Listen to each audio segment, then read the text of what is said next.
ನ್ಯಾಯಸ್ಥಾಪಕರುಗಳ ಪುಸ್ತಕ 15ನೇ ಅಧ್ಯಾಯದ 18ನೇ ವಚನ. Book of Judges chapter 15 verse 18. ನ್ಯಾಯಸ್ಥಾಪಕರುಗಳ ಪುಸ್ತಕ 15ನೇ ಅಧ್ಯಾಯ 18ನೇ ವಚನ. ಯಾರಾದ್ರೂ ಶಬ್ದವೆತ್ತಿ ಓದ್ರಿ. ಮತ್ತು ಅವನು ಬಹಳ ದಾಹವುಳ್ಳವನಾಗಿ ಯೆಹೋವನಿಗೆ, ನೀನು ನಿನ್ನ ಸೇವಕನ ಮೂಲಕವಾಗಿ ಈ ಮಹಾಜಯವನ್ನು ಉಂಟು ಮಾಡಿದ ಮೇಲೆ ನಾನು ದಾಹದಿಂದ ಸತ್ತು ಸುನ್ನತಿಲ್ಲದವರ ಕೈಯಲ್ಲಿ ಬೀಳಬೇಕೋ ಎಂದು ಮೊರೆ ಇಡಲು ಆತನು ಲೇಹಿಯಲ್ಲಿ ಒರಳ ಬಂಡೆಯನ್ನು ಸೀಳಿ ಅದರೊಳಗಿಂದ ನೀರು ಬರುವಂತೆ ಮಾಡಲು ಅವನು ಕುಡಿದು ಪುನಃ ಚೈತನ್ಯ ಹೊಂದಿದನು. Amen, hallelujah. ಈ ವಾಕ್ಯದ ಹಿನ್ನೆಲೆ ಏನಂದ್ರೆ, ದೇವರ ನ್ಯಾಯಸ್ಥಾನದಲ್ಲಿ ನಿಲ್ಲುವಂತ ಒಬ್ಬ ಮನುಷ್ಯ, ಅಂದ್ರೆ ದೇವರ ನ್ಯಾಯಾಧಿಪತಿಯಾಗಿ ಕಳಿಸಲ್ಪಟ್ಟಂತ ಮನುಷ್ಯನಾಗಿರುವಂತ ಸಂಸೋನನ ಕುರಿತಾಗಿ ಬರೆಯಲ್ಪಟ್ಟಿದೆ. ಆಮೇಲೆ ಸಂಸೋನನು ದೇವರ ಬಲವನ್ನ ಹೊಂದಿದಂತ ಒಬ್ಬ ವ್ಯಕ್ತಿ. ಎಷ್ಟು ಜನ ನಂಬ್ತೀರಾ? ಸಂಸೋನನು ದೇವರ ಬಲವನ್ನ ಹೊಂದಿದಂತ ಒಬ್ಬ ವ್ಯಕ್ತಿ. ಈ ಸಂಸೋನನು ಬಲಾಢ್ಯನಾಗಿದ್ದನು, ಬಲವುಳ್ಳವನಾಗಿದ್ದನು. ಎಷ್ಟು ಜನರು ಬಂದರೂ ಕೂಡ ಸಾಯಿಸುವಷ್ಟು ಬಲವನ್ನು ಹೊಂದಿದನು. ಆಮೇಲೆ ಈ ಸನ್ನಿವೇಶ ನಡೆಯಲಿಕ್ಕಿಂತ ಮುಂಚೆ ನೀವು 18ನೇ ವಚನಕ್ಕೆ ಅಥವಾ 14ನೇ ವಚನದಲ್ಲೆಲ್ಲ ನೀವು ನೋಡುವಾಗ ಅನೇಕ ಜನರನ್ನ ಸಂಸೋನನ ಕೊಲ್ಲುವುದನ್ನು ನೋಡ್ತೇವೆ. ಒಂದು ಕಡೆ 10 ಜನರನ್ನ ಕೊಲ್ತಾನೆ. ಆದ್ರೆ ಈ ಸನ್ನಿವೇಶಕ್ಕೆ ನೀವು ಬರುವಾಗ ಇಲ್ಲಿ ಸಂಸೋನನು ಒಂದೇ ಒಂದು ಹಸಿಯ ಅಂದ್ರೆ ಕತ್ತೆಯ ದವಡೆ ಎಲುಬುಗಳಿಂದ ಎಷ್ಟು ಜನರನ್ನ ಕೊಲ್ತಾನೆ? 1000 ಜನರನ್ನ ಕೊಲ್ತಾನೆ. ಆಮೇಲೆ ಈ 1000 ಜನರನ್ನ ಕೊಂದ ಮೇಲೆ ಈತನಿಗೊಂದು ದಾಹ ಉಂಟಾಗ್ತದೆ. ಆ ದಾಹ ಏನಂದ್ರೆ ಆತನ ಜೀವವನ್ನೇ ಹೋಯ್ತು ಅನ್ನುವಷ್ಟರ ಮಟ್ಟಿಗೆ ದಾಹ ಉಂಟಾಗ್ತದೆ. ಆಮೇಲೆ ಹಲ್ಲೆಲೂಯಾ. ಈತನು ಬಲವುಳ್ಳವನಾಗಿದ್ದನು, ಈತನಿಗೆ ದೇವರ ಬಲವಿತ್ತು. ಆದರೂ ಒಂದು ಯುದ್ಧವನ್ನ ಮಾಡಿದ ನಂತರ ಒಂದು ಜಗಳವನ್ನ ಅಂದ್ರೆ ಒಂದು ಯುದ್ಧವನ್ನ ಹಸಿಯ ಆ ಕತ್ತೆಯ ದವಡೆ ಎಲುಬಿನಿಂದ 1000 ಜನರನ್ನ ಕೊಂದ ಮೇಲೆ ಈತನಿಗೆ ಬಹಳವಾದ ನೀರಡಿಕೆ ಉಂಟಾಗ್ತದೆ. ಆಮೇಲೆ ಅಂತಹ ಸಮಯದಲ್ಲಿ ದೇವರ ಸಮ್ಮುಖದಲ್ಲಿ ಕೇಳುವಂತ ಒಂದು ಸನ್ನಿವೇಶ ಇದಾಗಿದೆ. ಮೊದಲನೇದಾಗಿ ಹೇಳಿದೆ, ಈತನಿಗೆ ಏನಿತ್ತು? ಬಲ ಇತ್ತು. ಬಲ ಇದ್ದರೂ ಕೂಡ ಈತನಿಗೇನಾಗಿತ್ತು? ದಾಹವುಳ್ಳವನಾಗಿದ್ದನು. ಆಮೇಲೆ ನನ್ನ ಪ್ರೀತಿಯ ದೇವರ ಮಕ್ಕಳೇ, ಈ ದಾಹದ ಮಧ್ಯೆ ಇವನು ಎಲ್ಲಿದ್ದಾನಂದ್ರೆ ಆ ದಾಹದ ಸುತ್ತಲಿರುವ ಸ್ಥಳಗಳಲ್ಲಿ ಎಲ್ಲಿಯೂ ನೀರಿಲ್ಲ. ಸನ್ನಿವೇಶಗಳನ್ನ ನೋಡುವಾಗ, ಪರಿಸ್ಥಿತಿಗಳನ್ನ ನೋಡುವಾಗ ಸುತ್ತ ಎಲ್ಲೆಲ್ಲಿಯೂ ನೀರಿಲ್ಲ. ಆಗ ಇವನು ಅರ್ಥ ಮಾಡಿಕೊಳ್ಳುತ್ತಾ ಇದ್ದಾನೆ, ನನ್ನ ದಾಹವನ್ನ ತಣಿಸಲಿಕ್ಕೆ ಈ ಸ್ಥಳದಲ್ಲಿ ಯಾರಿಂದಾದ್ರೂ ಆಗುವುದಂದ್ರೆ ಅದು ಸರ್ವಶಕ್ತನಾದ ದೇವರ ಕೈಯಲ್ಲಿ ಮಾತ್ರ. ಆಮೇಲೆ ಇವನು ಅರ್ಥ ಮಾಡಿಕೊಳ್ಳುತ್ತಾ ಇದ್ದಾನೆ, ನನ್ನ ಪರಿಸ್ಥಿತಿಗಳನ್ನ, ನನ್ನ ಸಿಚುವೇಶನ್ಗಳನ್ನ ಬದಲಾಯಿಸಲಿಕ್ಕೆ ನನ್ನ ದೇವರಿಂದ ಮಾತ್ರ ಸಾಧ್ಯ ಎಂಬುದಾಗಿ ಆತನು ಹೇಳುವುದನ್ನ ನಾವು ಗಮನಿಸಬಹುದಾಗಿದೆ. ಈ ಮುಂಜಾನೆ ವೇಳೆ ಪ್ರೀತಿಯ ದೇವರ ಮಕ್ಕಳೇ, ಯವನಸ್ಥ ಸಹೋದರನೇ, ಸಹೋದರಿ, ನಮ್ಮ ಆಧ್ಯಾತ್ಮಿಕ ಜೀವಿತದಲ್ಲಿ ಮೊದಲನೇದಾಗಿ ನಾವು ತಿಳಿದುಕೊಳ್ಳಬೇಕಾಗಿರುವಂತ ವಿಷಯ, ನನ್ನ ಪರಿಸ್ಥಿತಿಗಳು ಎಂಥದ್ದಾಗಿದೆ. ಆಮೇಲೆ ಈ ಸಂಸೋನ ಅರ್ಥ ಮಾಡಿಕೊಳ್ತಾ ಇದ್ದಾನೆ, ನನ್ನ ಪರಿಸ್ಥಿತಿ, ನಾನು ಬಲವಂತನಾಗಿ ಇದ್ದರೂ ಕೂಡ ನನಗೆ ಈಗ ದಾಹವಾಗ್ತಾ ಇದೆ. ಈ ದಾಹವನ್ನು ತೀರಿಸಲಿಕ್ಕೆ ದೇವರೊಬ್ಬನೇ ಶಕ್ತನು. ಇವತ್ತು ಅನೇಕ ದೇವರ ಮಕ್ಕಳ ಜೀವಿತಗಳಲ್ಲಿ ಪರಿಸ್ಥಿತಿಗಳನ್ನ ಅರ್ಥ ಮಾಡಿಕೊಳ್ಳುವಂತ ಸಿಚುವೇಶನೇ ಇಲ್ಲ. ಆಮೇಲೆ ಸನ್ನಿವೇಶಗಳನ್ನ ಅರ್ಥ ಮಾಡಿಕೊಳ್ಳೋದಿಲ್ಲ. ಸಿಚುವೇಶನ್ಗಳನ್ನ ಹೇಗೆ ಹೋಗ್ತದೋ ಹಾಗೆ ಅನೇಕ ಸಾರಿ ದೇವರಿಗೆ ಕೂಡ ವಿರೋಧವಾಗಿ ಮಾತನಾಡ್ತೇವೆ. ಆಮೇಲೆ ಒಂದು ವೇಳೆ ಒಂದು ದೊಡ್ಡ ರೋಗ ಬಂತು, ಒಂದು ದೊಡ್ಡ ಕಣ್ಣೀರು ಬಂತು, ಯಾವುದೋ ಒಂದು ದೊಡ್ಡ ಸಮಸ್ಯೆ ನಮ್ಮನ್ನು ಹುಡುಕಿ ಬಂದ್ರೆ ಫಸ್ಟ್ ದೇವರ ಹತ್ರ ಹೇಳೋದೇನ್ ಗೊತ್ತಾ? ದೇವರೇ, ಇಷ್ಟು ದಿನ ನಿನ್ ಸಮ್ಮುಖದಲ್ಲಿ ಕಣ್ಣೀರಿಟ್ನಲ್ಲಪ್ಪ, ಇಷ್ಟು ದಿನ ನಾನು ಪ್ರಾರ್ಥನೆ ಮಾಡಿದ್ನಲ್ಲಪ್ಪ. ಒಂದ್ಸಾರಿ ಒಂದ್ ಸಹೋದರಿ ಬಂದು ನಮ್ಮ ಸಭೆಯಲ್ಲಿ ವಿಶ್ವಾಸಿ, ಆ ಮಗಳು ಈ ರೀತಿಯಾಗಿ ಹೇಳ್ತು, ಪಾಸ್ಟ್ರೆ, ಇಷ್ಟು ದಿನ ನಾನು ಪ್ರಾರ್ಥನೆ ಮಾಡ್ತಾ ಇದ್ದೀನಿ ಪಾಸ್ಟ್ರೆ, ಆದ್ರೂ ದೇವ್ರು ನನ್ನ ಪ್ರಾರ್ಥನೆಗೆ ಉತ್ತರ ಕೊಡ್ತಾ ಇಲ್ಲ. ನನಗೆ ಅನೇಕ ಸಾರಿ ಅನ್ಸುತ್ತೆ ದೇವ್ರು ಇದ್ದಾನ ಇಲ್ವಾ ಅನ್ನುವಂಥದ್ದೇ ನನಗೆ ಅನೇಕ ಸಾರಿ ಸಂಶಯವಾಗ್ತದೆ. ಆಗ ನಾನು ಹೇಳಿದೆ, ಅಮ್ಮ, ನಿನ್ನ ಪರಿಸ್ಥಿತಿನ ದೇವ್ರು ಇದ್ದಾನ ಇಲ್ವಾ ಅಂತ ಪರೀಕ್ಷಿಸಿದೀಯಲ್ಲ, ನಿನ್ನ ಪರಿಸ್ಥಿತಿಯ ಮಧ್ಯೆ ನಿನ್ನ ಪರಿಸ್ಥಿತಿಯನ್ನ ಬದಲಾಯಿಸುವ ದೇವರಿದ್ದಾನೆ ಅಂತ ಯಾವತ್ತಾದ್ರೂ ನಂಬಿದೀಯಾ ನೀನು ಅಂತ ಕೇಳಿದಾಗ ಆ ಮಗಳು ಹೇಳ್ತದೆ, ಪಾಸ್ಟ್ರೆ, ಯೌವನ ಜೀವನದಲ್ಲಿ ಏನ್ ಮಾಡುದು ಅಂತ ಅರ್ಥ ಆಗೋದಿಲ್ಲ ಪಾಸ್ಟ್ರೆ. ಆಮೇಲೆ ಹಲ್ಲೆಲೂಯಾ. ಇವತ್ತು ಅನೇಕ ಯವನಸ್ಥ ಮಕ್ಕಳಿದ್ದೀರಿ. ಇವತ್ತು ಈ ಲೌಕಿಕತೆಯ ಈ ಮಾಡರ್ನ್ ವರ್ಲ್ಡ್ ಅಲ್ಲಿ ಅನೇಕ ವಿಧವಾದಂತ ಕಾರ್ಯಗಳು ನಮ್ಮನ್ನ ದೇವರ ಪ್ರಸನ್ನತೆಯನ್ನ, ದೇವರಿದ್ದಾನೆ ಎಂಬುದನ್ನ ಗ್ರಹಿಸಲಾಗದೆ ನಮ್ಮನ್ನ ತಳ್ತದೆ. ಆಮೇಲೆ ಅನೇಕ ಸಾರಿ ನಮ್ಮನ್ನ ದೇವರ ಸಮ್ಮುಖದಲ್ಲಿ ಒಪ್ಪಿಸಲಿಕ್ಕೆ ಆಗದೆ ಅನೇಕ ವಿಷಯಗಳು ನಮ್ಮನ್ನ ದೇವರ ಸಮ್ಮುಖದಿಂದ ತಳ್ತದೆ. ಹಲ್ಲೆಲೂಯಾ. ಒಂದು ಸನ್ನಿವೇಶವನ್ನ ನಾನು ತಿಳಿಸಿ ನಾನು ಮುಂದೆ ಹೋಗ್ಲಿಕ್ಕೆ ಇಷ್ಟಪಡ್ತೇನೆ. ಒಬ್ಬ ಯವನಸ್ಥ ಸಹೋದರ ಪ್ರತಿ ಭಾನುವಾರ ಆರಾಧನೆಗೆ ಬರ್ತಾನೆ. ಆವತ್ತು ವಿಶೇಷವಾಗಿ ಆತನ ಬರ್ಡೇ. ಆಮೇಲೆ ಇವತ್ತು ಪ್ರೀತಿಯ ಸಹೋದರಿ ಬರ್ಡೇ ಇದ್ದ ಹಾಗೆ ಆವತ್ತು ಆ ಸಹೋದರನ ಬರ್ಡೇ. ಅವನು ದೇವ್ರ ಸಮ್ಮುಖದಲ್ಲಿ ಹೇಗೆ ಪ್ರಾರ್ಥನೆ ಮಾಡಿದ ಅಂದ್ರೆ, ಸ್ವಾಮಿ, ನಿನ್ ಪ್ರಸನ್ನತೆ ನನ್ನ ಸಮ್ಮುಖದ ನನ್ನ ಮುಂದೆ ಹೋಗ್ಲಿ, ನಿನ್ ಪ್ರಸನ್ನತೆ ಈ ದಿನ ಪೂರ್ತಿ ನನ್ನನ್ನು ಆವರಿಸಿಕೊಳ್ಳಿ. ಹಲ್ಲೆಲೂಯಾ. ಎಷ್ಟು ಜನ ಈ ತರ ಪ್ರಾರ್ಥನೆ ಮಾಡಿದ್ದೀರಾ? ಆಮೇಲೆ ಈ ವ್ಯಕ್ತಿ ಕೂಡ ಈ ರೀತಿಯಾಗಿ ಪ್ರಾರ್ಥನೆ ಮಾಡಿದ, ಬಹಳ ಬಹಳ ಪವರ್ಫುಲ್ ಆಗಿ ಪ್ರಾರ್ಥನೆ ಮಾಡ್ತಾ ಇದ್ದಾನೆ. ಸ್ವಾಮಿ, ಇವತ್ತು ನಿನ್ ಪ್ರಸನ್ನತೆ ನನ್ನ ಮುಂದೆ ಹೋಗ್ಲಿ. ಅವನು ಫ್ರೆಂಡ್ಸ್ಗಳಿಗೆ ಕಾಲ್ ಮಾಡ್ತಾ ಇದ್ದಾನೆ, ಬನ್ನಿ ನಾವು ಇವತ್ತೆಲ್ಲ ಹೋಗೋಣ, ಎಲ್ಲ ಸೇರಿ ಹೊರಗಡೆ ಹೋಗೋಣ. Praise Lord. ಅವನು ದೇವರಿಗೆ ಸ್ತೋತ್ರ ಮಾಡ್ತಾ ಇದ್ದಾನೆ. ದೇವರೇ ಸ್ತೋತ್ರ, ಸ್ತೋತ್ರ, ಸ್ತೋತ್ರ, ಸ್ತೋತ್ರ. ಎಲ್ಲಿಗೆ ಹೋಗ್ಬೇಕು ಫ್ರೆಂಡ್ಸ್ ಎಲ್ಲ ಹೇಳಿದ್ರೆ, ಬನ್ನಿ ಹೋಗೋಣ ಹೊರಗಡೆ. ಹೋಗ್ತಾ ಇರೋ ಸ್ಥಳ ಎಲ್ಲಿ ಗೊತ್ತಾ? 4 ಕಿಂಗ್ ಫಿಶರ್ ಬಾಟ್ಲ್ನ ಹಿಡಿದು ಸ್ತೋತ್ರ, ಸ್ತೋತ್ರ, ಸ್ತೋತ್ರ ಅಂತ ಹೇಳಿದ್ರೆ ನಡೀತದಾ? ಹಲ್ಲೆಲೂಯಾ. ಪ್ರೀತಿಯ ದೇವರ ಮಕ್ಕಳೇ, ದೇವರ ಪ್ರಸನ್ನತೆ ನಮ್ಮನ್ನ ಪಾಪಕ್ಕೆ ನಡೆಸೋದಿಲ್ಲ. ಆಮೇಲೆ ದೇವರ ಪ್ರಸನ್ನತೆ, ದೇವರ ನಡೆಸುವಿಕೆ ನಮ್ಮನ್ನ ನಾಶನಕ್ಕೆ ನಡೆಸೋದಿಲ್ಲ. ಇದನ್ನ ಸಂಸೋನನು ಅರ್ಥ ಮಾಡಿಕೊಳ್ಳಿಕ್ಕೆ ಅನೇಕ ಸನ್ನಿವೇಶಗಳು ಬೇಕಾಯಿತು. ಇವತ್ತು ಪ್ರೀತಿಯ ದೇವರ ಮಕ್ಕಳೇ, ಮೊದಲನೇದಾಗಿ ನಮ್ಮ ಪರಿಸ್ಥಿತಿಗಳನ್ನ ನಾವು ಅರ್ಥ ಮಾಡಿಕೊಳ್ಳಬೇಕು. ಎಂಥ ಪರಿಸ್ಥಿತಿಯಲ್ಲಿ ನಾನು ನೀನು ಹಾದು ಹೋಗ್ತಾ ಇದ್ದೇವೆ, ಎಂಥ ಸ್ಥಿತಿಗತಿಗಳಲ್ಲಿ ನಾನು ನೀನು ಹಾದು ಹೋಗ್ತಾ ಇದ್ದೇವೆ, ನನ್ನ ದಾಹ ಏನೆಂಬುದಾಗಿ ಇವತ್ತು ಅರ್ಥ ಮಾಡಿಕೊಳ್ಳಬೇಕು. ಆಮೇಲೆ ಹಲ್ಲೆಲೂಯಾ. ಅನೇಕ ದಾಹಗಳಿದೆ, ಅನೇಕ ಆಗ್ರಹತೆಗಳಿದೆ ನಮ್ಮ ಜೀವಿತಗಳಲ್ಲಿ. ಈ ಆಗ್ರಹತೆ ಮಧ್ಯೆ ಇದನ್ನೆಲ್ಲ ಪೂರೈಸುವ ದೇವರ ಸಮ್ಮುಖದಲ್ಲಿ ಮಾತ್ರ ನಾವು ಒಪ್ಪಿಸಬೇಕು. ಆಮೇಲೆ ಹಲ್ಲೆಲೂಯಾ. ಪೆನ್ನಿನಲ್ಲಿ ಯಾವಾಗ್ಲೂ ಅನ್ನಳನ್ನ ಚುಚ್ಚು ಮಾತಿನಿಂದ ನೋಯಿಸ್ತಾನೆ ಇದ್ಲು. ಆದರೂ ಅನ್ನಳು ಕರ್ತನ ಸಮ್ಮುಖದಲ್ಲಿ ಅಳುವುದನ್ನು ಮಾತ್ರ ನಿಲ್ಲಿಸಲಿಲ್ಲ. ಆಕೆ ಆಗ್ರಹತೆ ದೇವರ ಮುಂದೆ ಹೇಳುವುದನ್ನು ಮಾತ್ರ ಆಕೆ ನಿಲ್ಲಿಸಲಿಲ್ಲ. ಕರ್ತನೇ, ಈ ಇಂಪಾಸಿಬಲ್ ನ ಕಾರ್ಯದಲ್ಲಿ, ಆಗದೇ ಇರುವಂತ ಸಮಯದಲ್ಲಿ ನನ್ನ ಎಲ್ಲ ಪರಿಸ್ಥಿತಿಯನ್ನ ತಿಳಿದು ಸಾಧ್ಯ ಮಾಡುವವನೊಬ್ಬನಿದ್ದಾನಂದ್ರೆ ನೀನು ಮಾತ್ರವೇ. ಹಲ್ಲೆಲೂಯಾ. ಅನ್ನಲ್ಲಿ ಹೇಗೆ ಹೇಳ್ತಾ ಇದ್ದಾಳೆ, ಸ್ವಾಮಿ ನೀನ್ ಮಾತ್ರ. ಆಮೇಲೆ ನೀನ್ ಮಾತ್ರ ನನ್ನ ಪರಿಸ್ಥಿತಿಯನ್ನ ಬದಲಾಯಿಸುವವನು. ಇವತ್ತು ನಾವು ಅರ್ಥ ಮಾಡಿಕೊಳ್ಳಬೇಕಾಗಿದೆ, ಎಂಥ ಪರಿಸ್ಥಿತಿಗಳು ಅಥವಾ ಎಂಥ ದಾಹಗಳು ನಮ್ಮಲ್ಲಿದೆ ಎಂಬುದಾಗಿ. Praise Lord. ಹಲ್ಲೆಲೂಯಾ.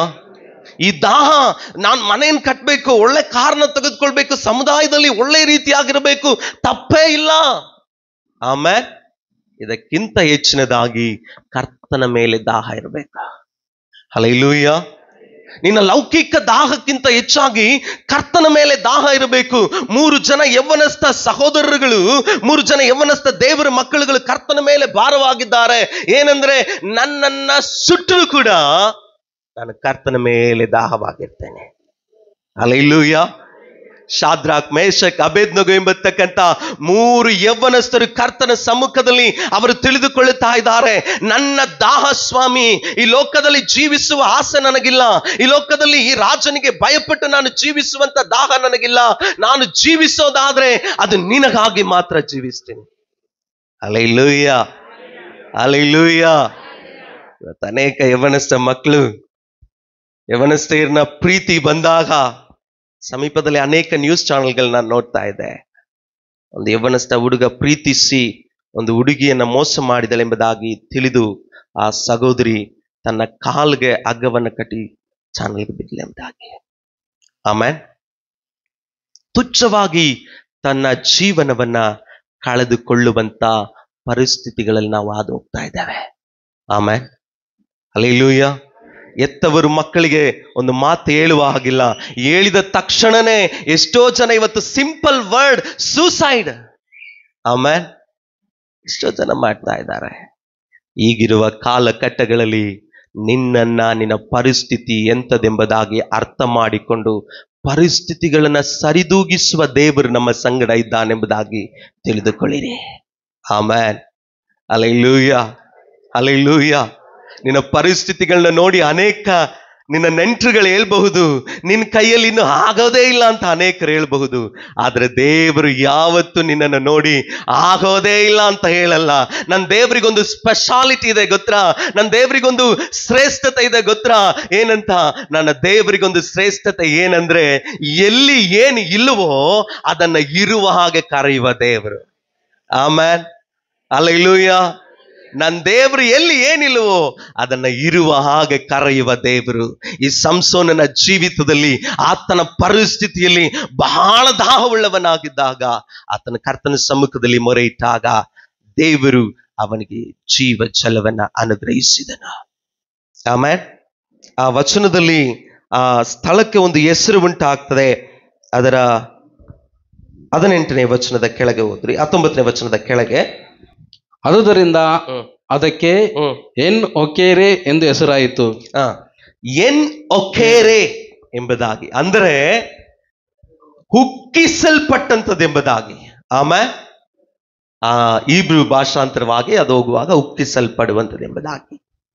ಪ್ರೀತಿಯುಳ್ಳ ದೇವರ ಮಕ್ಕಳೇ, ನಿನ್ನ ಪರಿಸ್ಥಿತಿ ಎಲ್ಲ ಏನು ಇಲ್ಲದೆ ಇರೋದಾದ್ರೆ ಈ ಮುಂಜಾನೆ ಈ ತಿಂಗಳಿನಲ್ಲಿ ದೇವರು ನಿನ್ನ ಪರಿಸ್ಥಿತಿಯನ್ನ, ನಿನ್ನ ಸಿಚುವೇಶನ್ ನೋಡಿ ಹೇಳ್ತಾ ಇದ್ದಾನೆ, ಎಲ್ಲ ನಿಂತು ಹೋದಂತ ಸ್ಥಿತಿಗಳು ಉಕ್ಕಿಸಲ್ಪಡ್ತದೆ.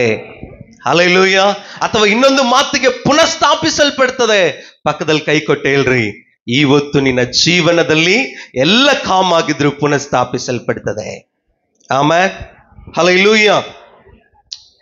ಅನೇಕ ಸಾರಿ ಏನಾಗ್ತದೆ ಅಂದ್ರೆ ನಮಗೆ ನಾವೇ ಕಾನ್ಫಿಡೆಂಟ್ ಅಂದ್ಕೊಳ್ತೀವಿ. ಸಿಂಸನ್ ಕೂಡ ಹೀಗೆ ಇದ್ದಿರ್ಬೋದಾ, ನೀನ್ ಬಲವಂತನು.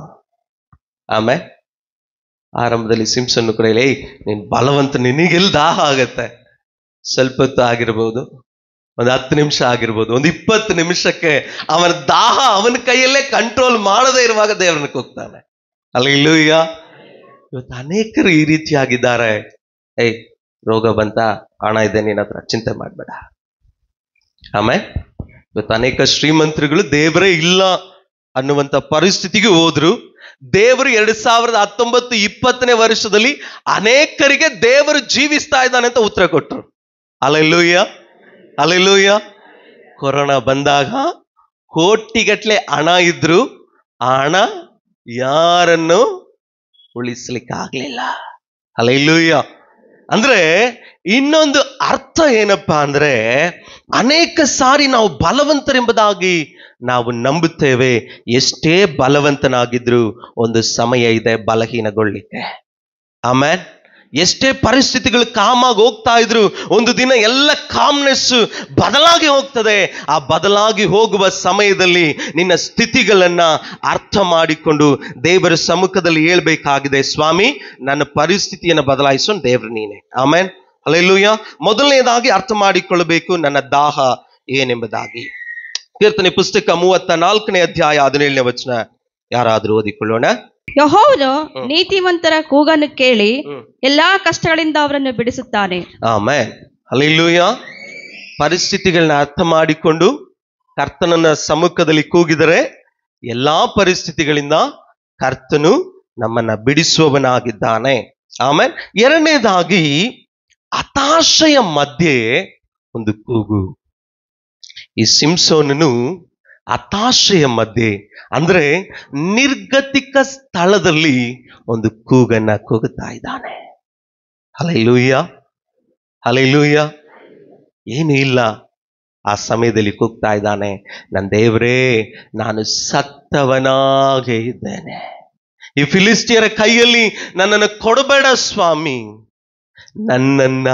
ನನ್ನ ಪರಿಸ್ಥಿತಿಯನ್ನ ನೀನು ಬದಲಾಯಿಸು. ಹಲ್ಲೆಲೂಯಾ. ಪ್ರೀತಿಯುಳ್ಳ ದೇವರ ಮಕ್ಕಳೇ, ಈ ಮುಂಜಾನೆ ನಾವು ಹೇಳಬೇಕಾಗಿರುವಂತ ಮಾತು ಇದಾಗಿದೆ. ಸ್ವಾಮಿ, ನನ್ನ ಪರಿಸ್ಥಿತಿಗಳನ್ನ ಬಲ್ಲಾತ ದೇವರು ನೀನೆ, ನನ್ನ ಸಿಚುವೇಶನ್ಗಳನ್ನ ಬಲ್ಲಾತ ದೇವರು ನೀನೆ ಸ್ವಾಮಿ. ನನ್ನ ಜನರ ಮುಂದೆ, ನನ್ನ ನೆಂಟರ ಮುಂದೆ, ನನ್ನ ಬಂಧು ಬಾಂಧವರ ಮುಂದೆ ನನ್ನ ತಲೆಯನ್ನ ಎಂದಿಗೂ ತಗ್ಗಿಸಬೇಡಬೇಡ ಸ್ವಾಮಿ. ಹಲ್ಲೆಲೂಯಾ.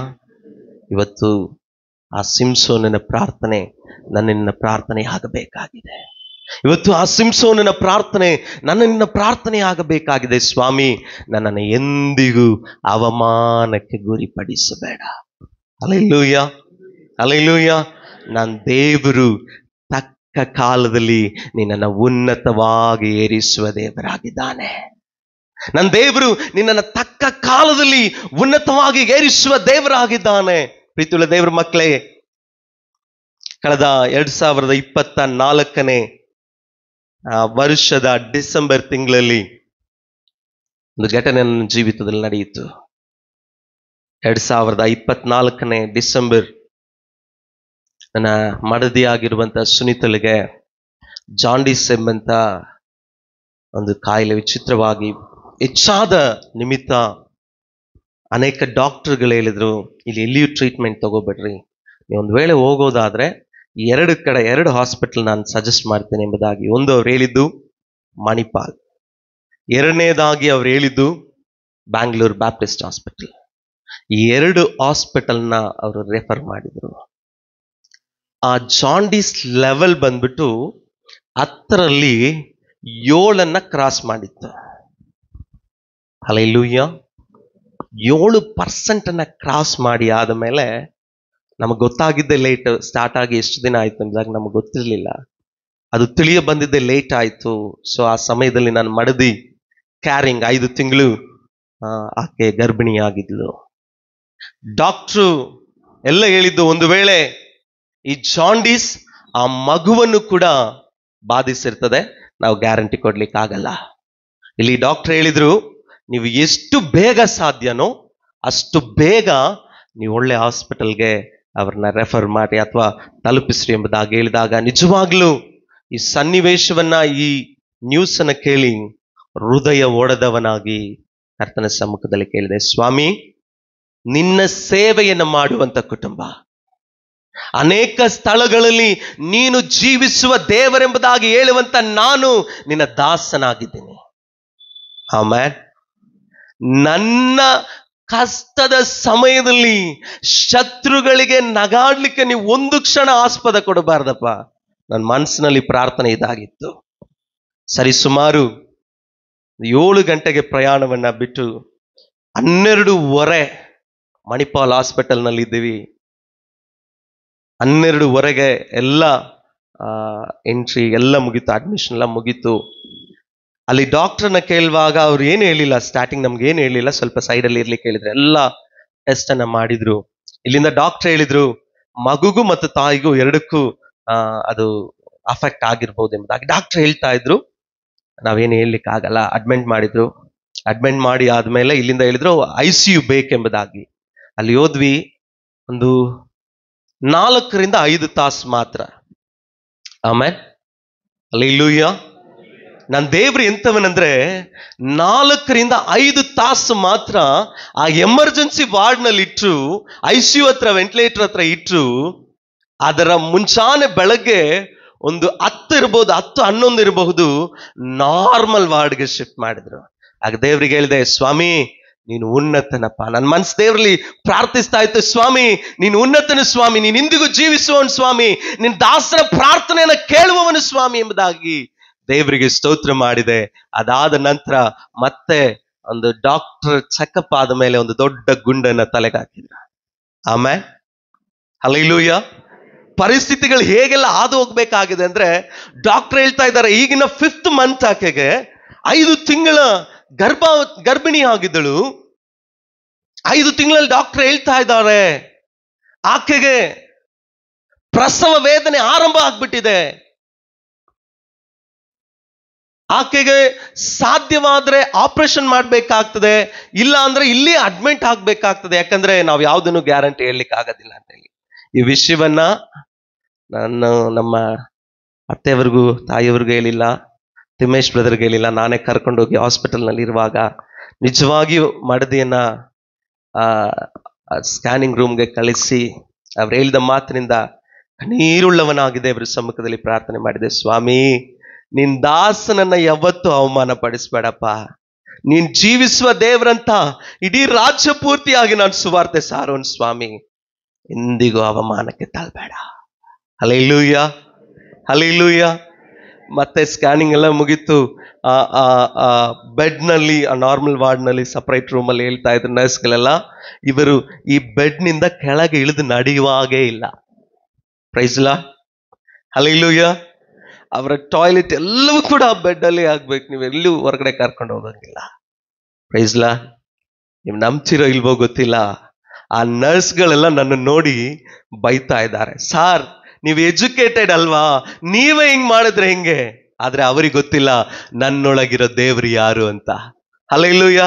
ನೀವು ನಂಬ್ತಿರೋ ಬಿಡ್ತಿರೋ ಗೊತ್ತಿಲ್ಲ, ಆ ನರ್ಸ್ಗಳ ಮುಂದೆನೆ ನಾನು ನನ್ನ ವೈಫನ್ನ ಕರ್ಕೊಂಡೋಗಿ ಪ್ರತಿಯೊಂದು ಸ್ಥಳಗಳಲ್ಲಿ ಸುತ್ತಾಡಿಸ್ತಾ ಇದ್ದೆ. ಎಲ್ಲ ಬೈದ್ರು, ಆದ್ರೆ ನನಗೆ ಮಾತ್ರ ಗೊತ್ತಿತ್ತು ನನ್ನ ದೇವರು ನನ್ನ ಪರಿಸ್ಥಿತಿಯನ್ನ ಬದಲಾಯಿಸುವ ದೇವರೆಂಬುದಾಗಿ. Hallelujah, hallelujah. ವಿತಿನ್ ಒಂದು 8-10 ದಿನದ ಒಳಗಡೆನೆ ಅವರು ಡಿಸ್ಚಾರ್ಜ್ ಮಾಡಿದ್ರು. ಸುಂದರವಾಗಿ ಆಕೆಯು ಪ್ರಸವವನ್ನ ಮಾಡ್ಲಿಕ್ಕಾಗಿ ಕರ್ತನ ಕೃಪೆ ಕೊಟ್ಟನ. ಆಮೇಲೆ 2 ಆದ ಮೇಲೆ 3ನೇದೊಂದಿದೆ, ಪ್ರಸವದ ದಿನ. ಹಲ್ಲೆಲೂಯಾ. ಆಗ ಹೇಳಿದ್ರು ಮಗುಗೂ ಬರುವಂತ ಚಾನ್ಸಸ್ ಇದೆ. ಅಲ್ಲಿಗೆ ನಿಲ್ಲಿಸ್ಲಿಲ್ಲ, ಇಲ್ಲಿ ಡಿಸ್ಚಾರ್ಜ್ ಮಾಡಿದ ತಕ್ಷಣ ನಿಲ್ಲಿಸ್ಲಿಲ್ಲ. ಮುಂದೆ ಅವ್ರು ಹೇಳಿ ಕಳಿಸಿದ್ರು ಮಗುಗೆ ಡೆಲಿವರಿ ಆದ್ಮೇಲೆ ಬರ್ತದೆ. Praise the lord, hallelujah. ಹಾಗೆ ನಿಜವಾಗಿಯೂ ಹೆಚ್ಚು ಕಡಿಮೆ ಒಂದು ಭಾನುವಾರ ರಾತ್ರಿ ಆರಾಧನೆ ಎಲ್ಲ ಮುಗಿಸಿ ಒಂದು ಕಡೆ ಒಂದು ತಾಯಿಗೆ ಪ್ರಾರ್ಥನೆ, ನಾವಿಬ್ರು ಹೋಗಿದ್ವಿ.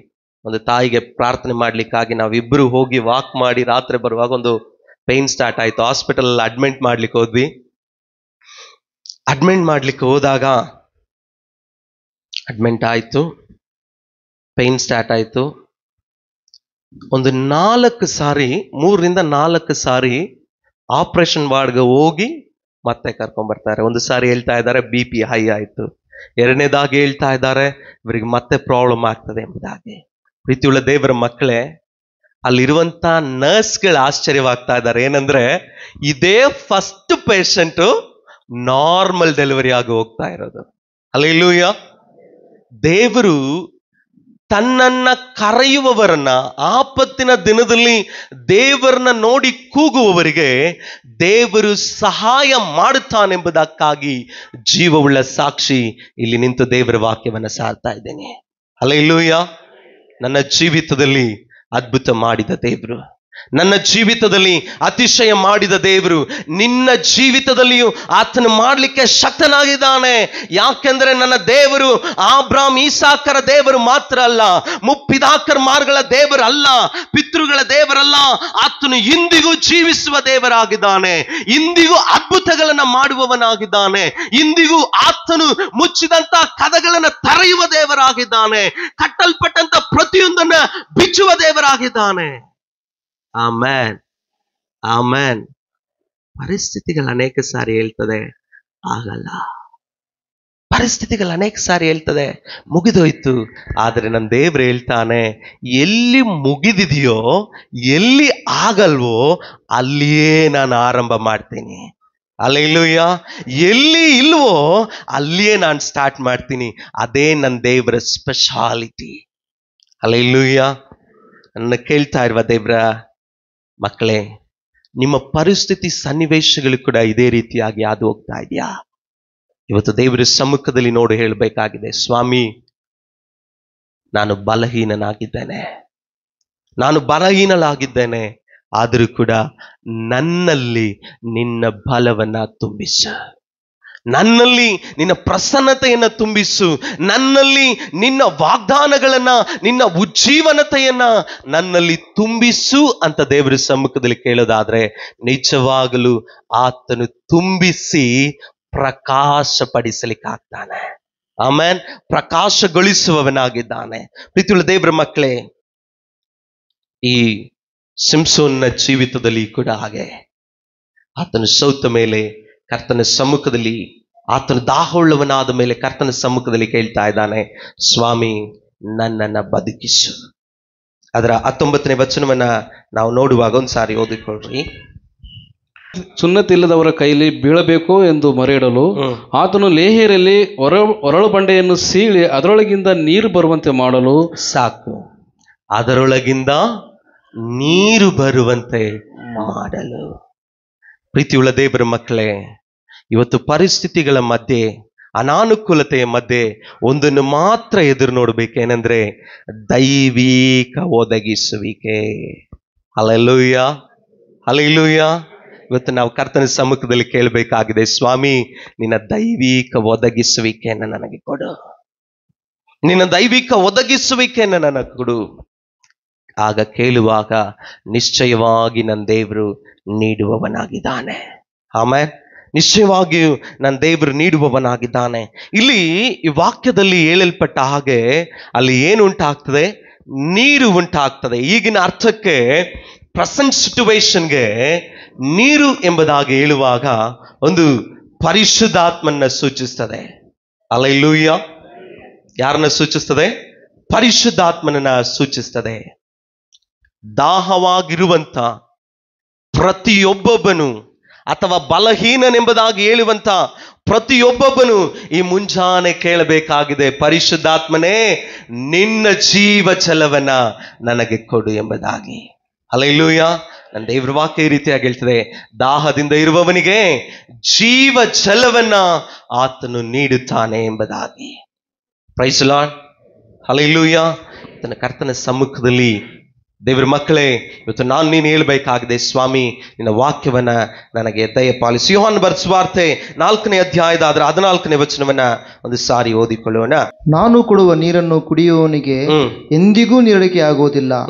ನಾನು ಅವನಿಗೆ ಕೊಡುವ ನೀರು ಅವನಲ್ಲಿ ಉಕ್ಕುವ ಕೊರತೆಯಾಗಿದ್ದು ನಿತ್ಯ ಜೀವವನ್ನು ಉಂಟು ಮಾಡುವುದು ಎಂದು ಹೇಳಿದನು. ಸಾಕು. ಹಲ್ಲೆಲೂಯಾ. ಕರ್ತನ ಸಮ್ಮುಖದಲ್ಲಿ ಪಾನ ಮಾಡುವವನಿಗೆ, ಕರ್ತನ ಅಭಿಷೇಕವುಳ್ಳಂತ ನೀರನ್ನ, ಪರಿಶುದ್ಧಾತ್ಮನ ಅನುಗ್ರಹವನ್ನ ಹೊಂದಿಕೊಳ್ಳುವವನಿಗೆ ಹೊಸ ಶಕ್ತಿ ಉಂಟಾಗ್ತದೆ. Amen, amen, amen. ಕರ್ತನ ಸಮ್ಮುಖದಲ್ಲಿ ಪರಿಶುದ್ಧಾತ್ಮನ ಶಕ್ತಿಯನ್ನ, ಪರಿಶುದ್ಧಾತ್ಮನ ಅನುಗ್ರಹತೆಯನ್ನ ಹೊಂದಿಕೊಳ್ಳುವವನಿಗೆ ಹೊಸ ಶಕ್ತಿ ಉಂಟಾಗ್ತದೆ. ನನ್ನ ಪ್ರೀತಿಯ ದೇವಚಂದ್ರೇ, ಬಲಹೀನತೆಯ ಮಧ್ಯೆ ನೀನು ಹೇಳ್ಬೇಕಾಗಿದೆ, ಕರ್ತನು ನನ್ನನ್ನು ಬಲಪಡಿಸುವ ಶಕ್ತಿಯಾಗಿದ್ದಾನೆ, ಕರ್ತನು ನನ್ನನ್ನು ತುಂಬಿಸುವ ಶಕ್ತಿಯಾಗಿದ್ದಾನೆ. ಈ ಶಕ್ತಿ ನನ್ನನ್ನ ಒಂದು ರೇಖೆಯೊಳಗೆ ಸೀಮಿತಪಡಿಸೋದಿಲ್ಲ. ಈ ಶಕ್ತಿ ನನ್ನನ್ನು ಯಾವಾಗಲೂ ಒಂದು ಬೌಂಡ್ರಿಯಲ್ಲಿ ಇಟ್ಟುಕೊಳ್ಳಿಕ್ಕೆ ಆಗೋದಿಲ್ಲ. ದೇವರ ಶಕ್ತಿ ಯಾವುದು ನನ್ನನ್ನ ಪರಿಮಿತಿಗಳನ್ನ ಮೀರಿಸಿ, ನನ್ನನ್ನ ಹತೋಟಿಗಳನ್ನ ಮೀರಿಸಿ, ಆ ಹತೋಟಿಯನ್ನ ದಾಟಿ ಮಹಿಮೆಗಾಗಿ ನಡೆಸುವ ಶಕ್ತಿಯಾಗಿದೆ. Hallelujah, hallelujah. ನಿನ್ನನ್ನ ನೀನು ಸಾಧಾರಣವಾಗಿ ಎಂದು ಎಣಿಸಬೇಡ. ನಿನಗೆ ದೇವರು ಕೊಟ್ಟಿರುವಂತ ಕೃಪಾ ವರಗಳನ್ನ ನೀನು ಸಾಧಾರಣ ಎಂಬುದಾಗಿ ಎಣಿಸುವ ಅವಶ್ಯಕತೆ ಇಲ್ಲ. ದೇವರು ನಿನ್ನಲ್ಲಿ ಇಟ್ಟಿರುವಂತ ಉದ್ದೇಶ ಅದು ಸಾಧಾರಣ ಎಂಬುದಾಗಿ ನೀನು ಎಣಿಸಬೇಡ. ಯಾಕಂದ್ರೆ ಕರ್ತನಿಗೆ ಗೊತ್ತು, ಸಾಧಾರಣವಾಗಿರುವುದನ್ನ ಅಸಾಧಾರಣವಾಗಿ ಮಾಡಲಿಕ್ಕೆ. Amen, hallelujah. ಆ ಚಿಕ್ಕ ಬಾಲಕನು ತಂದಿದ್ದು 5 ರೊಟ್ಟಿ 2 ಮೀನು ಮಾತ್ರ ಕರ್ತನ ಸಮ್ಮುಖದಲ್ಲಿ ಕೊಟ್ಟು ಮುರಿಯಲ್ಪಡುವಾಗ ಅದು ಅದ್ಭುತವಾಗಿ ಅಲ್ಲಿ ಉಂಡಂತ ಗಂಡಸರು ಮಾತ್ರ 5,000 ಜನರು ಉಂಡು ಎಲ್ಲರಿಗೂ ತೃಪ್ತಿ ಆಯ್ತು. Hallelujah, hallelujah. ಇವತ್ತು ಪ್ರೀತಿಯುಳ್ಳ ದೇವರ ಮಕ್ಕಳೇ, ಪ್ರೀತಿಯ ತಂದೆ ತಾಯಿಗಳೇ, ಇವತ್ತು ನಿಮ್ಮ ಸಮ್ಮುಖದಲ್ಲಿ ಅಥವಾ ನಿಮ್ಗೆ ಹೇಳುವಂತ ಒಂದು ವಿಷಯ ಏನಂದ್ರೆ, ನಮ್ಮ ಆಧ್ಯಾತ್ಮಿಕ ಜೀವಿತದಲ್ಲಿ ಅಭಿವೃದ್ಧಿಯನ್ನ, ಅತಿಶಯವನ್ನ, ಅದ್ಭುತವನ್ನ ಕಾಣಬೇಕಾದ್ರೆ ಮುರಿಯಲ್ಪಡುವಂತ ಅನುಭವ ನನಗೆ ನಿನಗೆ ಆಗಬೇಕು. Hallelujah, hallelujah. ಮುರಿಯಲ್ಪಡುವಂತ ಅನುಭವ ನನಗೂ ನಿನಗೂ ಆಗಬೇಕು. ಮುರಿಯಲ್ಪಟ್ಟಾಗ ಮಾತ್ರ ನಿಶ್ಚಯವಾದ ಅದ್ಭುತವನ್ನ ಕಾಣ್ತೀವಿ. ಹಲ್ಲೆಲೂಯ. ಪ್ರೀತಿಯುಳ್ಳ ದೇವರ ಮಕ್ಕಳೇ, ಪ್ರೀತಿಯ ಯೌವನಸ್ಥ ಸಹೋದರನೇ ಸಹೋದರಿಯೇ, ನಿನ್ನ ಮುಂಜಾನೆ, ನಿನ್ನ ನಿದ್ರೆಯ ಸಮಯ ಅಥವಾ ನಿನ್ನ ಫನ್ ಟೈಮ್ಗಳೆಲ್ಲ ಮುರಿಯಲ್ಪಡಬೇಕು. Hallelujah, hallelujah. ನಿನ್ನ ಪಾರ್ಟಿ ಟೈಮ್ಗಳೆಲ್ಲ ಮುರಿಯಲ್ಪಡಬೇಕು. ಆಮೇಲೆ ನಿನ್ನ ಎಂಜಾಯ್ಮೆಂಟ್ನ ಮೂಮೆಂಟ್ಗಳೆಲ್ಲ ಮುರಿಯಲ್ಪಡಬೇಕು. ನೀನು ಯಾವಾಗ ಮುರಿಯಲ್ಪಟ್ಟು ಮೊಣಕಾಲಾಕಿ ಕರ್ತನ ಸಮ್ಮುಖದಲ್ಲಿ ಕೇಳ್ತೀಯೋ, ಯಾವಾಗ ನೀನು ಮುರಿಯಲ್ಪಟ್ಟು ಮುರಿದ ಮನಸ್ಸಿನಿಂದ ಕರ್ತನಲ್ಲಿ ಕೇಳ್ತೀಯೋ, ಆಗ ಆರಂಭವಾಗ್ತದೆ ನಿನ್ನ ಜೀವಿತದಲ್ಲಿ ಆ ಅನುಭವಗಳು. ಹಲ್ಲೆಲೂಯ. ನನ್ನ ಸಭೆಯಲ್ಲಿ ಕೇಳಿದಂತ ಆ ಪ್ರಶ್ನೆಯನ್ನು ಕೇಳಿದಂತ ಮಗಳಿಗೆ ಇದನ್ನ ಹೇಳ್ದೆ, ಅಮ್ಮ, ಕರ್ತನ ಸಮ್ಮುಖದಲ್ಲಿ ನೀನು ಮುರಿಯಲ್ಪಡ. ನೀನು ಮುರಿಯಲ್ಪಟ್ಟಾಗ ಮಾತ್ರ ಸರ್ವಶಕ್ತನಾದ ದೇವರ ಅನುಭವವನ್ನು ಹೊಂದಿಕೊಳ್ಳುತ್ತೀಯ, ಸರ್ವಶಕ್ತನಾದ ದೇವರ ಪ್ರಸನ್ನತೆ ನೀನು ಹೊಂದಿಕೊಳ್ಳುತ್ತೀಯ. ಹೊಂದಿಕೊಳ್ಳಕ್ಕಿಂತ ಮುಂಚೆ ನಿನ್ನನ್ನು ನೀನು ಮುರಿಯಲ್ಪಡಬೇಕು. Amen, hallelujah. ಪ್ರೀತಿಯ ಯೌವನಸ್ಥ ಸಹೋದರನೇ, ನಿನ್ನ ಚಾಟಿಂಗ್ನ ಇವತ್ತಿಂದ ಮುರಿಲಿಕ್ಕೆ ಆರಂಭ ಮಾಡು. ಇನ್ನ ರಹಸ್ಯವಾದಂತ ಕಾರ್ಯಗಳನ್ನ ಪ್ರೀತಿಯ ಯೌವನಸ್ಥ ಹೆಣ್ಣು ಮಕ್ಕಳೇ ಕರ್ತನ ಸಮ್ಮುಖದಲ್ಲಿ ಮುರಿಯಲ್ಪಡಲಿ.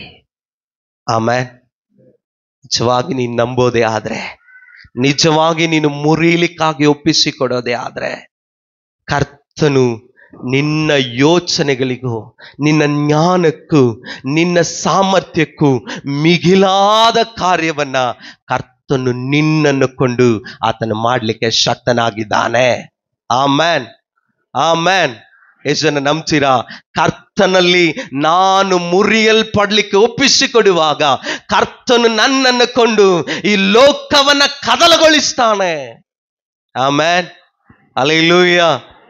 ಒಬ್ಬ ಪೌಲನಾಗಿ, ಒಬ್ಬ ಯೆಹೋಶುವನಾಗೆ, ಆಮೆನ್, ಇವತ್ತು ಕರ್ತನ ಸಮ್ಮುಖದಲ್ಲಿ ಒಪ್ಪಿಸಿಕೊಡೋದಾದ್ರೆ ಕರ್ತನು ನಿನ್ನನ್ನ ಅಭಿವೃದ್ಧಿಗಾಗಿ, ಆಶೀರ್ವಾದಕ್ಕಾಗಿ ಒಪ್ಪಿಸುವವನಾಗಿದ್ದಾನೆ, ನಡೆಸುವವನಾಗಿದ್ದಾನೆ. ನನ್ನ ಸಮಯ ಮುಗಿತಾ ಇದೆ. ಪ್ರೀತಿಯುಳ್ಳ ದೇವರ ಮಕ್ಕಳೇ, ನಾನು ಕರೆಕ್ಟಾಗಿ 5 ವಿಷಯವನ್ನು ಮಾತ್ರ ನಿಮ್ಮ ಮುಂದೆ ಹಂಚಿಕೊಳ್ಳುವವನಾಗಿದ್ದೇನೆ. ಮೊದಲನೇದಾಗಿ, ಸಿಂಸೋನನ ಜೀವಿತದಲ್ಲಿ ನಡೆದಂಥದ್ದು, ಆತನ ಅರ್ಥ ಮಾಡಿಕೊಂಡ ತನ್ನ ದಾಹ ಏನೆಂಬುದಾಗಿ. ಆತನು ಅರ್ಥ ಮಾಡಿಕೊಂಡ ಬಲಹೀನ ಸಮಯದಲ್ಲಿ ಕರ್ತನೇ ನನ್ನ ಬಲ ಎಂಬುದಾಗಿ. ಎರಡನೇದಾಗಿ, ಆತನು ಅರ್ಥ ಮಾಡಿಕೊಂಡ ಹತಾಶೆಯ ಮಧ್ಯೆ ನಾನು ಕರ್ತನನ್ನ ಮಾತ್ರ ಕೂಗಬೇಕು. ಹತಾಶೆಯ ಸನ್ನಿವೇಶದಲ್ಲಿ ನನ್ನ ಜೀವವುಳ್ಳ ದೇವರನ್ನ ಮಾತ್ರ ಕೂಗಬೇಕೆಂಬುದಾಗಿ ಆತನ ಅರ್ಥ ಮಾಡಿಕೊಂಡ. ಮೂರನೇದಾಗಿ, ಆತನ ಅರ್ಥ ಮಾಡಿಕೊಂಡ ಏನಂದ್ರೆ ದೈವಿಕ ಒದಗಿಸುವಿಕೆಯನ್ನ ಆತನು ಗ್ರಹಿಸಿದನು. ಈ ಸೆನ್ಸ್ ದಟ್ ಡಿವೈನ್ ಅಂದ್ರೆ ದೈವಿಕ ಒದಗಿಸುವಿಕೆಯನ್ನ, ಡಿವೈನ್ ಪ್ರಾವಿಷನ್, ಈ ಸೆನ್ಸ್ ದಟ್ ಈ ರೆಕಗ್ನೈಸ್ಡ್, ಅದನ್ನ ಅರ್ಥ ಮಾಡಿಕೊಂಡ. ನಾಲ್ಕನೆಯದಾಗಿ, ಆತ್ಮಿಕ ಉಜ್ಜೀವನವನ್ನ ಆತನು ಸ್ವೀಕರಿಸಿದ. ನನಗೆ ಸಮಯ ಇಲ್ಲ ಮುಂದೆ ಸಾಗ್ಲಿಕ್ಕಾಗಿ, ಆದ್ರೂ ಇನ್ನೂ ಅನೇಕ ವಿಷಯಗಳನ್ನ ನಾನು ನಿಲ್ಲಿಸ್ತಾ ಇದ್ದೇನೆ. ಸಮಯ ಇರುವುದಾದ್ರೆ ನನ್ನ ದಿನಮಾನಗಳಲ್ಲಿ ಹೇಳುವವನಾಗಿದ್ದಾನೆ. ಆತ್ಮಿಕ ಉಜ್ಜೀವನಗಳನ್ನ ಆತನು ಸ್ವೀಕರಿಸಿಕೊಂಡನು. ಅದಾದ ಮೇಲೆ 5ನೇದಾಗಿ, ಆತನ ಅರ್ಥ ಮಾಡಿಕೊಂಡನು ದೇವರು ಇಂದಿಗೂ ಕಾರ್ಯ ಮಾಡುವವನಾಗಿದ್ದಾನೆ. ಆಮೇಲೆ ಇವತ್ತು ನಾವು ಅರ್ಥ ಮಾಡಿಕೊಳ್ಳಬೇಕಾಗಿದೆ, ದೇವರು ಇಂದಿಗೂ ಕಾರ್ಯ ಮಾಡುವವನಾಗಿದ್ದಾನೆ. ಹಲ್ಲೆಲೂಯ. ಸಮಯ ಕೊಟ್ಟಂತ ಪ್ರೀತಿಯ ಸೇವಕರನ್ನ ವಂದಿಸ್ತಾ ಇದ್ದೇನೆ, ಹಾಗೂ ಸಭೆಯ ನಿಮ್ಮೆಲ್ಲರನ್ನು ವಂದಿಸುತ್ತಾ ಕರ್ತನಾದ ಯೇಸು ಕ್ರಿಸ್ತನ ನಾಮದಲ್ಲಿ ನಿಮ್ಮೆಲ್ಲರಿಗೂ ಆಶೀರ್ವಾದವೂ ಬಲವೂ ಉಂಟಾಗಲಿ ಎಂಬುದಾಗಿ ಅನುಗ್ರಹಿಸುತ್ತಾ ಮುಂದಿನ ಸಮಯವನ್ನ ಪ್ರೀತಿಯ ದೈವ ಸೇವಕರುಗಳ ಕರೆಯದಲ್ಲಿ ಒಪ್ಪಿಸುವವರಾಗಿದ್ದೇನೆ. ದಯವಿಟ್ಟು ನಿಮ್ಮನ್ನು ಆಶೀರ್ವದಿಸಿ.